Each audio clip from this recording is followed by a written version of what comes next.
Now, scene 3 is similar to scene 2, whereas we are going to get the reaction of Romeo to the news that he's been exiled from his confidant, Friar Lawrence, similar to how we just got in scene 2, Juliet's reaction to Romeo's exile and the nurse telling her what was up. So we remember we're in Friar Lawrence's cell here. This is where Romeo's hiding. So Friar Lawrence, he comes into the cell and he's asking Romeo to come forth, thou fearful man.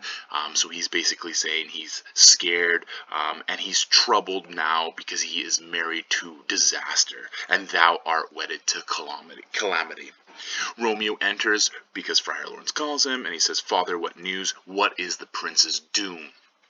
And then he says, "Do you know what sorrow is going to happen to me? What sorrow is going to be acquainted with my hand?"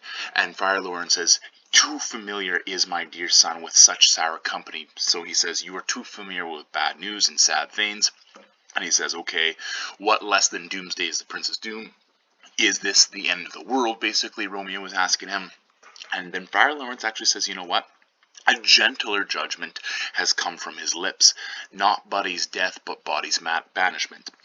So you're not going to be killed, you're not going to be executed, you're going to be banished. And Romeo, very similar to Juliet, says, "Ha, banishment, be merciful and say death." So you know what? Banishment is actually much more than death. It's worse. Very similar to what Juliet said, right? Banishment is much worse than death because they're going to still be alive, but they're going to be separated from each other. So then Friar Lawrence says, "Hence from Verona you are banished. You must be patient because the world is wide." And he says, Romeo says, "There is no world without Verona walls, but purgatory, torture, hell itself." So basically anything outside Verona will be hell.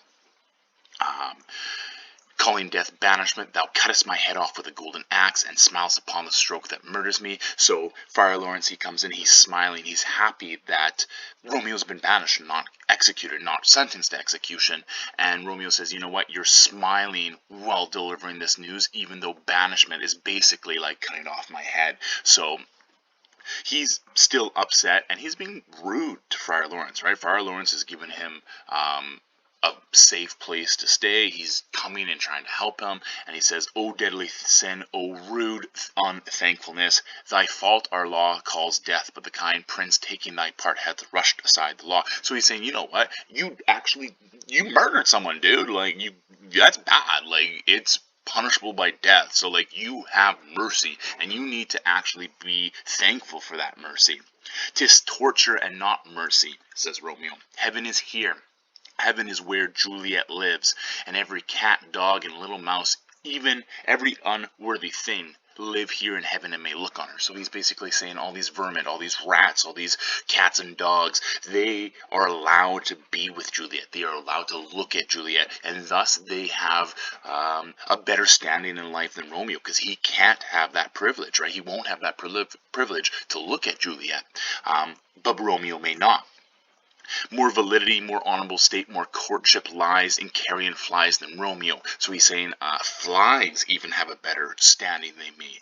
They may seize on the white wonder of dear Juliet's hands and steal a mortal blessing from her lips. So a fly can land on Juliet's hand when Romeo cannot touch it. A fly might even buzz on her cheek or buzz by her lips, and Romeo can't kiss her, right? So he's saying, you know what?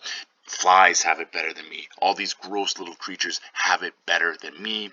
But Romeo may not. He may not kiss her. He is banished. Flies may do this, but I from this must fly. I love that line, right? Flies might be able to do all these things that I can't, but I must fly from Verona. I must flee Verona.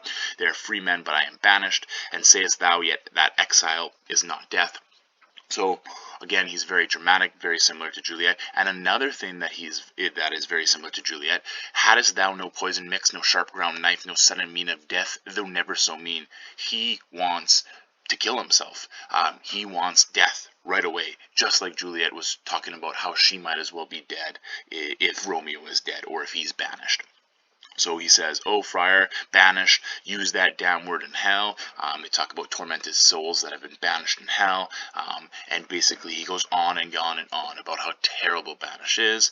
And then Friar Lawrence is like, "Yo, chill. You are being foolish. You are a madman. Let me talk." And then Romeo says, oh, you know what? You're just going to continue talking about banishment and how great it is. And then he's like, you know what? I'll give thee armor to keep off that word. I'm going to give you advice. I'm going to give you some philosophy that is going to help you through this banishment. And he's like, you're still talking about banishment, right? Like, I told you were going to say that, right? Like, stop talking about it. Hang up philosophy. I don't care about your advice. Unless your philosophy can make Juliet, can create a new Juliet for me. It can move Verona. It can displant the town. It can reverse the prince's decision. It's not going to help me. And then Friar Lawrence responds by saying, oh, I see that madmen have no ears. Madmen can't listen. And then Romeo, in his witty way, says, how should they, when that wise men have no eyes? So he's basically saying, yeah, you're wise, but you can't see the situation for what it is. And then Friar Lawrence says, let's talk. Okay, let's talk about your situation. Romeo says, no, I don't want to. You don't know how I feel. Thou canst not speak of that thou dost not feel. Wert thy as young as I, Juliet thy love, and I were but married, Tybalt murdered, dotting like me, and like me banished, then mightest thou speak. So he's saying, you know what, if you were in my situation, if you were younger, if you loved Juliet, if you killed Tybalt, if you had been banished, then you can talk to me and give me advice. But since you aren't in my situation, I don't want to hear anything from you. We hear some knocking from within. Friar Lawrence is like, okay, go hide. And Romeo's like, not I, unless the breath of heartsick groans, mist-like, enfold me from the search of eyes. So basically, he's groaning, he's moaning, he's crying. Unless, something can cover up those sounds, it doesn't matter if he's going to hide. And he's like, oh my gosh, Romeo, like, chill. Like, can you please go and hide? And Friar Lawrence is also saying, who's there? Who's there? Why are you knocking so hard? And then it's the nurse. So she says, let me come in, and you shall know my errand. I come from Lady Juliet.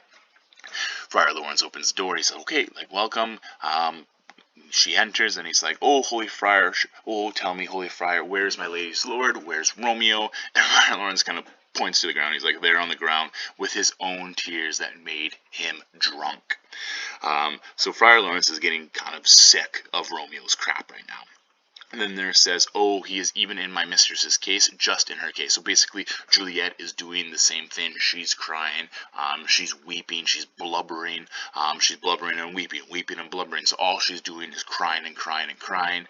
And then she says, for Juliet's sake, for her sake, rise and stand.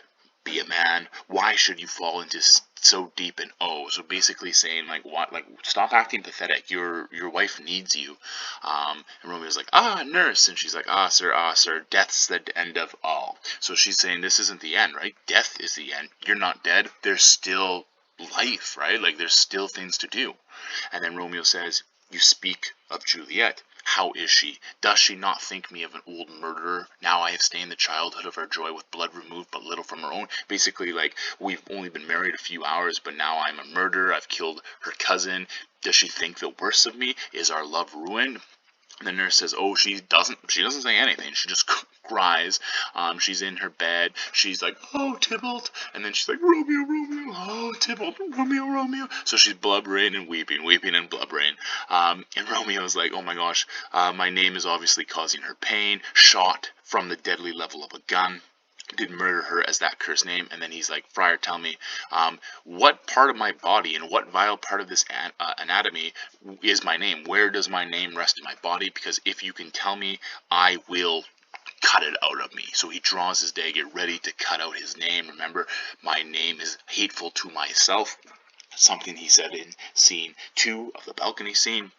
And he really wants to stop Juliet's pain. And now Friar Lawrence absolutely goes ballistic on him here.